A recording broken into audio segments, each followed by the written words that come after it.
بسم اللہ الرحمن الرحیم نحمدہ ونصلی علی رسولہ الکریم اما بعد۔ رمضان کا دوسرا عشرہ بھی تقریباً گزر گیا، آخری عشرہ شروع ہونے والا ہے انشاءاللہ۔ اللہ تعالی ہمیں آخری عشرے کی فضیلت اٹھانے کی توفیق عطا فرمائے، اس سے زیادہ فائدہ اٹھانے کی توفیق عطا فرمائے۔ ابھی وہ وقت آ گیا کہ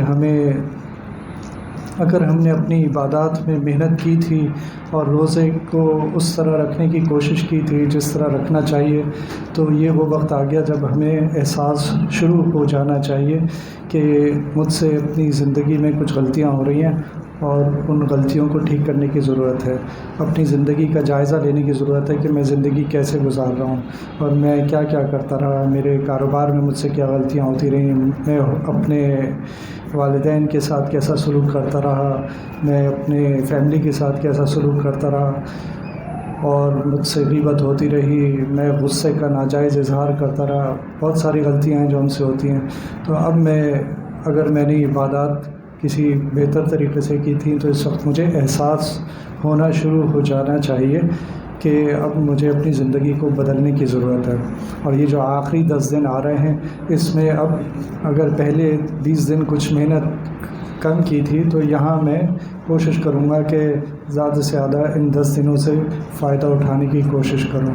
اللہ تعالیٰ جب بھی حالات کو بدلتے ہیں تو وہ اصل میں جو بھی حالات بدلے جاتے ہیں وہ آزمائش ہوتے ہیں، اور اس کی چھوٹی سی مثال یہ ہے کہ جب رات کا وقت ختم ہوتا ہے اور صبح کا وقت شروع ہوتا ہے تو ایک حالت بدل گئی اور اب نماز کا وقت آئے گا، آپ کی آزمائش شروع ہو جائے گی کہ میں نے فجر کی نماز وقت پہ پڑھی نہیں پڑھی، جماعت کے ساتھ پڑھی یا نہیں پڑھی۔ پھر میں اپنے آفس میں تھا یا کاروبار میں تھا اور بہت ہی مصروف تھا اور کسٹمر آئے ہوئے تھے اور میٹنگ چل رہی تھی، جو بھی تھا بہت مصروفیت تھی، اپنے پیک پر پہنچ گئی مصروفیت۔ ایسے وقت پر ظہر کی اذان ہو گئی، تو اب میرا طرز عمل کیا تھا؟ کیا میں نے کسٹمر کو خدا حافظ کہہ دیا یا نہیں کہا؟ اپنی دکان کو بند کیا یا نہیں کیا؟ میں نے اس میٹنگ کو برخاست کیا یا نہیں کیا، یا میں اسی طرح لگا رہا اپنے کاموں میں جس طرح صبح سے لگا ہوا تھا؟ تو یہ آزمائش، یعنی وقت بدلا تھا، آزمائش آئی اور میں آزمائش میں ناکام ہو گیا۔ تو یہ پوری زندگی آزمائشوں کا نام ہے۔ اس وقت ہمارے اوپر رمضان کا وقت آیا، عام پورے سال میں ہمارے اوپر یہ آزمائش نہیں آتی کہ اب کھانا پینا چھوڑنا ہے، لیکن اس وقت یہ آزمائش آ گئی۔ کھانا پینا تو چھوڑنا تھا، اس کے ساتھ وہ چیزیں جو پہلے سے حرام تھیں وہ بھی چھوڑنی تھیں، غیبت چھوڑنی تھی، بد نظری چھوڑنی تھی، دھوکہ دینا چھوڑنا تھا، اپنی زبان سے، اپنے کسی عمل سے کسی مسلمان کو تکلیف نہ پہنچاؤں، یہ میرے اوپر واجب تھا۔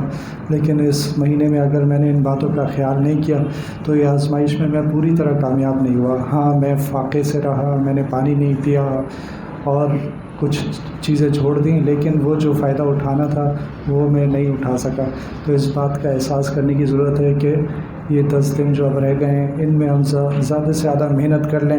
پورا سال میں 365 دن ہوتے ہیں، ان میں سے چند دن بھی اگر ہم اللہ تعالیٰ کو صحیح طریقے سے نہیں دے سکتے تو پھر بہت بڑا نقصان کیا اپنا۔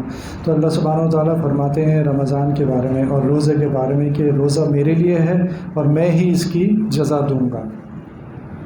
تو بہت سی نیکیوں کے بارے میں جو اللہ تعالیٰ نے زیادہ سے زیادہ جزا کا ذکر کیا ہے وہ 700 گنا ہے، کہ کوئی نیکی اگر بہت ہی اچھے طریقے سے کی جائے، بہت ہی اخلاص کے ساتھ کی جائے اور اللہ تعالیٰ کے لیے خالص کر کے کی جائے تو اس کی جزا اللہ سبحانہ و تعالیٰ 700 گنا تک دے دیتے ہیں۔ یعنی 1 لاکھ کا آپ سمجھ لیں 700 لاکھ اگر ہم پیسوں میں گننا چاہیں اسے تو۔ لیکن روزے کے بارے میں گنتی سے اس کو آزاد کر دیا اور فرمایا یہ میرے لیے اور میں ہی اس کی جزا دوں گا۔ اس کا مطلب یہ ہوا کہ اب تم سوچ بھی نہیں سکتے، تمہاری گنتیاں ختم ہو جائیں گی، لیکن جو میں بدلہ دوں گا اس کا تم اندازہ بھی نہیں کر سکتے۔ اور بندہ جب روزہ ختم کرتا ہے، افطار کرتا ہے، تو بندہ بھی یہی کہتا ہے کہ اللہم انی لک صمت، یہ ابو داؤد کی حدیث ہے کہ میں نے آپ کے لیے روزہ رکھا۔ تو اللہ تعالیٰ تو یہ فرما رہے ہیں کہ اگر میرے لیے روزہ رکھا تو اس کی جزا میں ہی دوں گا۔ تو بندہ بھی لیکن جب افطار کرتا ہے تو وہ یہی کہتا ہے کہ اللہم انی لک صمت، کہ میں نے آپ ہی کے لیے روزہ رکھا۔ تو جب آپ ہی کے لیے رکھا تھا تو آپ ہی کے جو حکم آ رہے تھے اس دوران ان سب پر عمل کیا ہوگا۔ اگر عمل کیا ہوگا تو پھر انشاءاللہ اللہ تعالیٰ ہمیں ویسی جزا دیں گے جیسے انہوں نے وعدہ کیا۔ لیکن اگر بیچ میں گڑبڑ کی، 2 نمبری کی اور اپنے روزے کو خراب کیا تھا بیچ میں، چاہے وہ فلمیں دیکھ کر خراب کیا یا ماں باپ کو ناراض کر دیا یا کوئی بھی ایسی بات کر دی جو نہیں کرنی چاہیے تھی۔ اس کی مثال ایسے ہے جیسے اپنے کسی ملازم سے کہیں کہ 5 کلو ٹماٹر لے آؤ، تو روزے میں کمیت بھی دیکھی جاتی ہے اور کیفیت بھی دیکھی جاتی ہے۔ ہر کام میں یہی ہوتا ہے، کمیت یعنی مقدار کیسی تھی، 30 روزے پورے رکھے یا نہیں رکھے، اور کیفیت یہ کہ اس کی کوالٹی کیسی تھی۔ جس نماز میں بھی یہی ہے کہ ہم 5 نمازیں پڑھتے ہیں، مقدار پوری کر لیتے ہیں، لیکن ان کی کیفیت کیسی تھی، کوالٹی کیسی تھی۔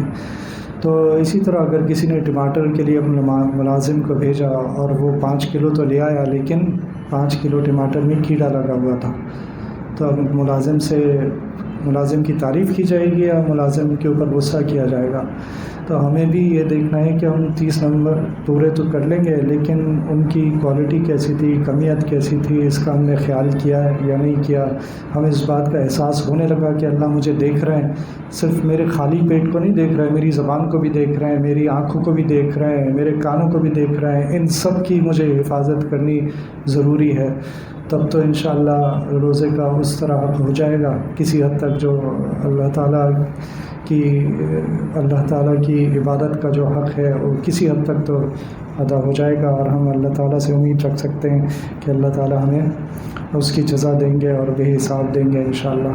تو انشاءاللہ آگے کے 10 دنوں میں ہمیں اس بات کا خیال کرنا ہے۔ اس رمضان میں صرف یہ آزمائش نہیں تھی جو عام رمضان میں ہوتی ہے، بلکہ ایک آزمائش اور بھی تھی، وہ فلسطین کی آزمائش تھی کہ اس وقت جو ظلم ہو رہا ہے وہ ہم سب کے سامنے ہے، اور اگر آج سے 40 سال پہلے یہ ظلم ہو رہا ہوتا تو ہم شاید اخباروں میں خبریں پڑھ رہے ہوتے اور اپنی آنکھوں سے نہ دیکھ رہے ہوتے کہ کیا کچھ ہو رہا ہے، لیکن اس وقت انٹرنیٹ کی وجہ سے، میڈیا کی وجہ سے سب کچھ ہمارے سامنے ہے کیا ظلم ہو رہا ہے۔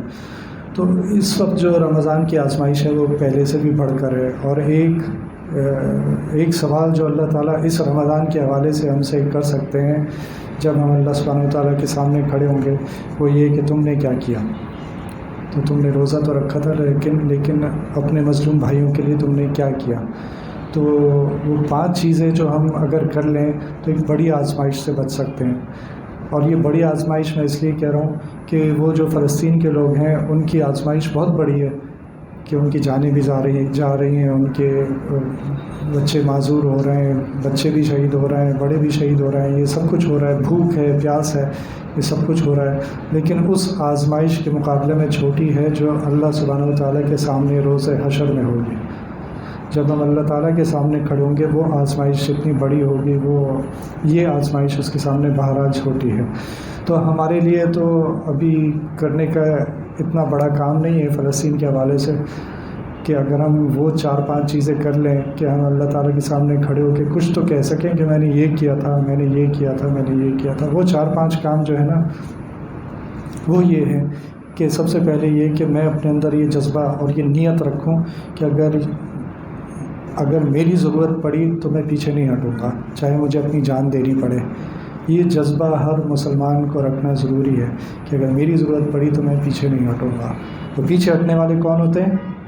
منافقین ہوتے ہیں، جن کا ایمان کو جب آزمایا گیا تو وہ اس میں ناکام ہو گئے، اور جو پکا ایمان کا ہوتا ہے وہ پیچھے نہیں ہٹتا۔ تو سب سے پہلے کرنے کا کام یہ ہے۔ دوسرا کرنے کا کام یہ ہے کہ میں ان کے لیے دعائیں کروں، اور یہ نہیں کہ کبھی یاد آ گیا تو کر لی، میری یاد سے دعا نکلنی نہیں چاہیے، کیونکہ میرے دل میں مسلسل درد ہوگا جب مجھے پتہ ہوگا کہ میرے بھائی بہنوں کے ساتھ حضور صلی اللہ علیہ وسلم کی امت کے ساتھ کیا ہو رہا ہے، تو پھر میرے دل سے نکل نہیں سکے گا غم، اور میں ہر نماز میں ان کے لیے دعا کروں گا، اس کے علاوہ بھی ان کے لیے دعا کروں گا۔ تو دوسری بات یہ ہے کہ ان کے لیے دعا کی جائے۔ تیسری بات یہ ہے کہ ان کی مدد کی جائے، اور اپنی جو آمدنی ہے اس میں سے کچھ حصہ مختص کر دیا جائے کہ اتنا فیصد میں ہر مہینے دوں گا، کچھ بھی ہو جائے میں اپنی خرچے کم کر لوں گا، لیکن میں ہر مہینے اتنا ضرور دوں گا۔ اور یہ تیسری چیز ہو گئی۔ چوتھی چیز یہ کہ اللہ تعالیٰ کے سامنے جب کھڑے ہوں گے تو ہم کم از کم یہ کہہ سکیں کہ وہ کمپنیاں جو ان کی مدد کر رہی تھیں، میں ان کمپنیوں کا خریدار نہیں تھا، میں ان کی مصنوعات کو خرید نہیں رہا تھا، چاہے میرا کتنا ہی دل چاہ رہا تھا کہ میں KFC میں چلا جاؤں یا میکڈونلڈس میں چلا جاؤں یا اور بہت ساری چیزیں ہیں ان کمپنیوں کی، تو میں نے اپنے آپ کو روک لیا. میں نے اپنے گھر میں کوئی باہر کا سامان لے کر نہیں آیا. یہ چوتھی چیز ہو گئی. یہ کیسے ہو سکتا ہے کہ میرے بھائی کے گھر پہ قبضہ ہو جائے اور قبضہ کرنے والا میرے بھائی کے خاندان پہ ظلم کر رہا ہو، اور میں اس دکاندار سے چیزیں خرید رہا ہوں جو اس کا ساتھ دے رہا ہوں. یہ کیسے ہو سکتا ہے؟ میری غیرت اس کو کیسے گوارا کر سکتی ہے؟ اور پانچویں چیز یہ ہے کہ یہ سب باتیں جو میں نے کی یہ ہم آپس میں ایک دوسرے کو بتائیں، اپنے خاندان میں بتائیں، اپنے آس پاس دوستوں میں سب کے سامنے اس کا ذکر کریں کہ بھئی یہ ہماری ذمہ داری ہے. یہ 4-5 کام ہمیں کرنے ضروری ہیں، کیونکہ آخرت میں امت کے حوالے سے ہم سے جہاں بہت سارے سوال ہوں گے، یہ بھی سوال ہوگا کہ جب میری امت، اللہ تعالیٰ تو اس سے بھی چھوٹی مثالیں ہمیں دیتے ہیں کہ میں بھوکا تھا تو تم نے کیا کیا. حدیث میں آیا تھا میں بھوکا تھا تم نے مجھے کھانا نہیں کھلایا، میں پیاسا تھا تم نے مجھے پانی نہیں پلایا. یہ اللہ سبحانہ و تعالیٰ اس آدمی کا ذکر کر رہے ہیں جو ہمارے پاس آیا تھا بھوک کی حالت میں، لیکن ہم نے اس کو رد کر دیا. یہ تو چھوٹی مثال ہے. اب جو حالات ہیں وہ تو بہت مشکل حالات ہیں جو فلسطین میں ہو رہا ہے. تو اس وقت بھی اگر ہم نے وہ نہیں کیا جو تھوڑا بہت ہم کر سکتے ہیں، تو پھر اللہ تعالیٰ کی پکڑ ہم پہ آ جائے گی. اللہ ہماری حفاظت فرمائے. مفتی تقی عثمانی صاحب تو فرما رہے تھے کہ بہت ڈر لگ رہا ہے کہ اس وقت مسلمانوں کا جو حال ہے تو کہیں ہم پکڑ میں نہ آ جائیں. تو جب بڑے اس طرح سوچ رہے ہیں اور ہمیں بتا بھی رہے ہیں، متنبہ بھی کر رہے ہیں، تو ہمیں بہت زیادہ فکر کرنے کی ضرورت ہے کہ ہماری ذمہ داری کے بارے میں ہم غافل نہ ہو جائیں. اللہ تعالیٰ ہم سب کو عمل کرنے کی توفیق عطا فرمائے. ربنا تقبل منا إنك أنت السميع العليم وتب علينا إنك أنت التواب الرحيم. وصلى الله تعالى على خير خلقه محمد وعلى آله وأصحابه أجمعين. آمين برحمتك يا أرحم الراحمين.